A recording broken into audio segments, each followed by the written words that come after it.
would you agree with me that Trudeau doesn't actually do a lot of the decision making in the government? By his own admission, he's a relationship builder. He's a schmoozer. He's a talker. He's a narcissist. He's an emoter, whatever. But he's not deep into policy. He's not a doer. He's not a hard worker. He's a show up, wave for the cameras, and then go surfing kind of guy, like he did on that National Reconciliation Day. He just went surfing. The person in government who is hands-on the most files, who Trudeau trusts and delegates to, is actually Chrystia Freeland. She's got a work ethic, by the way. She calls the premiers. Jason Kenney and Doug Ford used to say they spoke to her all the time. She's the decider. She deals with the things that Trudeau finds boring. Now, don't get me wrong. She's not particularly bright or thoughtful. She actually ran a business before she came to Parliament.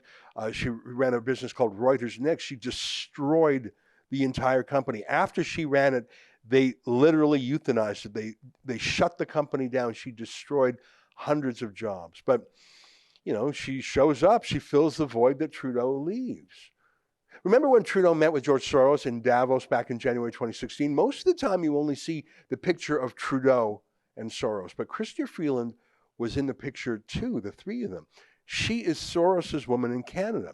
She was Soros's official biographer before she got into Canada's parliament. She is Soros's key contact up here. She's weird and quirky. She clips her toenails in Parliament, which I think is odd and sort of gross. You get a certain vibe off her. I mean, I guess we all pull our pants out of our bums sometimes, but it just seems like she's doing it all the time.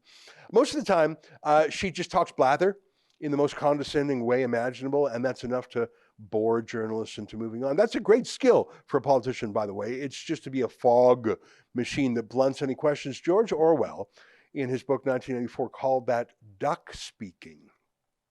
But I'd like to show you a few of her recent comments, because I think that if you put aside your visceral contempt for Trudeau, the sneaky effer, and if you persevere through Freeland's duck speak fog machine, if you actually ever listen to her, I think you might agree that she's worse in some ways than Trudeau. Here, listen to this question to her, and I know this was from a couple days ago, but I've been turning it over in my mind for a bit. Look at this question about the carbon tax going up in Prince Edward Island and the Atlantic provinces. I just want to play the full version of this, her whole answer, not just the goofy ending part, because I want you to hear the fog machine, the duck speaking, in her condescending tone of voice before her clangor of an ending. Remember this? I did want to say one more thing, though. I don't need you to retread the ground you've gone over, because you've answered this question from the other side. But you are facing a lot of pushback in this region, in particular from local politicians, local provincial governments that say this. They're not opposed to it, but it's coming too soon, too fast. They need more time to adapt. What do you say to that? You know what? I say I do really understand. I really understand the challenges. And I do believe that the challenges are different in small towns, in places with less public transit, than they are in big cities. I right now am an MP for downtown Toronto. A fact that still shocks my dad is I don't actually own a car, because I live in downtown Toronto. I'm 300 meters from the nearest subway. I walk, I take the subway, I make my kids walk and ride their bikes and take the subway. It's actually healthier for our family. I can live that way. I wanted you to hear the first part of that too, because of the non-answers, the condescending tone, the disrespect of not answering a plain question plainly, like you're a child. It's how Kamala Harris talks, meaningless word salad while smiling at you and nodding. Oh, we love PEI. We support it. And we talked about your question. But she did actually say something at the end. Be like her and don't drive. That was her message at the end. Take a bike. Take the subway. Her dad is so surprised with her, and we should be so impressed with her. She doesn't even have a car. Hey, did you know that? What a role model. She doesn't even have a car. Except, of course, she does have a car paid for by the taxpayers. She has a limo and a chauffeur, courtesy of you, the taxpayer. And as Sheila Gunn-Reid has shown, and as Blacklocks, has recently republished, Chrystia Freeland's limo driver actually drives hundreds of kilometers in any given day. which actually makes no sense. Parliament Hill is a very small place, and Freeland's downtown Toronto riding is a very small place. It's not like a giant rural riding. So how does Chrystia Freeland rack up hundreds of miles a day in her chauffeur-driven limo? Well, take a guess. I'll tell you. She flies private between Ottawa and Toronto, and she sends her car along the way to meet up with her, to be on the other side. Because don't you see, she deeply cares about carbon and emissions, and you should be more like her. She doesn't even have a car, you see. She's a role model. By the way, there are no subways in Prince Edward Island. I think that there are no subways for more than 99% of the Canadian population. A sliver of a fraction of Canadians are along a subway line in Toronto and Montreal, and there are some bare bones light rail transit schemes in places like Calgary and Edmonton and Vancouver, and apparently Ottawa has been trying to build one for years, but just can't crack the high technology needed to make it work. It's sort of weird.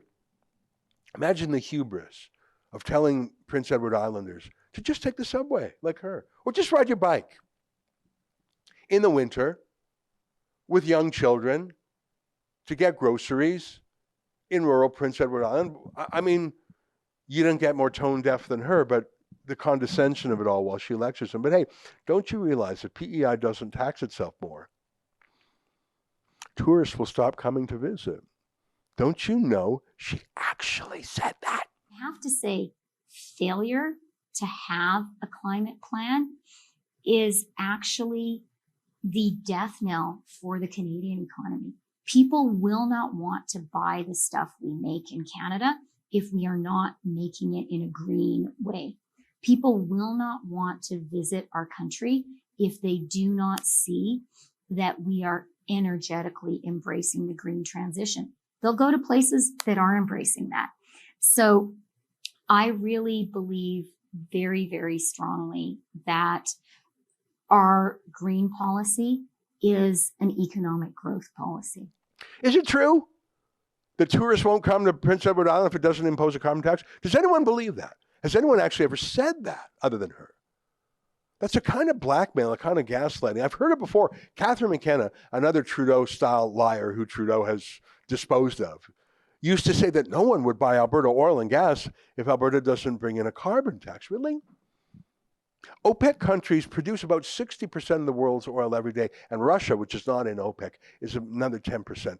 None of those countries have carbon taxes. People are buying oil from them. Russia, dictatorships like Iran, Saudi Arabia, not a single customer in the history of the world has ever said, no, sorry, we're not going to buy your oil because you don't have a carbon tax. They're literally buying oil from genocidal regimes, from terrorist regimes, from warmonger regimes, from regimes that hang gays and stone adulterous women. And imagine saying people won't buy Alberta oil and gas if we don't impose a carbon tax on ourselves. The only thing stupider than that is to say that about PEI tourism. Of course, not a single journalist challenged such a stupid idea. Of course not. Now, maybe they were just stunned and stoned and hypnotized by her condescending tone of voice. But just stop for a second and imagine that being a fact that your Toronto politician had to tell you when visiting PEI, just that fact with her limo driver, that if you don't have your carbon tax, you're not going to get tourism. Her message is basically, stop complaining about the carbon tax. Stop being poor, you poor. Stop driving. If you can't afford gas, just stop driving like she does. Ride a bike like she does. Or, just, what was that thing she said the other? Just stop watching Disney Plus. Stop watching Disney Plus so you can afford to pay her carbon tax. And I think Canadian families are looking really closely at all of their expenses. I personally, as a mother and wife, look carefully at my credit card bill once a month. And last Sunday, I said to the kids, you're older now, you don't want to watch Disney anymore.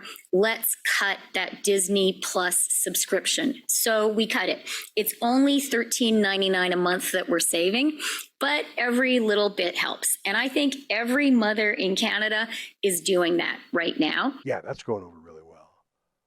I saw in that same Abacus poll for the first time ever, Trudeau is in a dead heat with the Conservatives in the Atlantic, and that was before her comments. Hey, let me end on another note. I saw this on Twitter. People were asking about Chrystia Freeland's sneakers. She's a bit quirky that way, wearing sneakers, not just to community events, casual events, but she wears sneakers to diplomatic events, fancy events. Oh, well, maybe that's really cool, but they're quite unusual, the sneakers. They're quite distinctive. She wears that one black and white pair a lot, and as you can see in some of the pictures, you can see the brand name poking out. It's called Miu Miu. I had actually never heard of it before, but it's a brand owned by Prada, named after Miuccia Prada.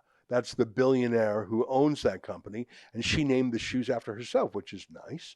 And the shoes that Chrystia Freeland is wearing, they retail for about $800 for a pair of sneakers. So yeah, don't you get it?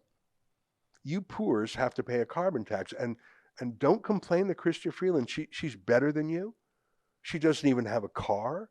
She bikes. She makes her kids bike. Even her father remarks on how wonderful it is, except she's a wicked liar. She has a car and a driver that you pay for. She flies on private jets, and she'll wear $800 sneakers when telling you how righteous she is and how stupid you are for complaining about being poor. I mean, why don't you just stop watching Disney Plus already, you poors?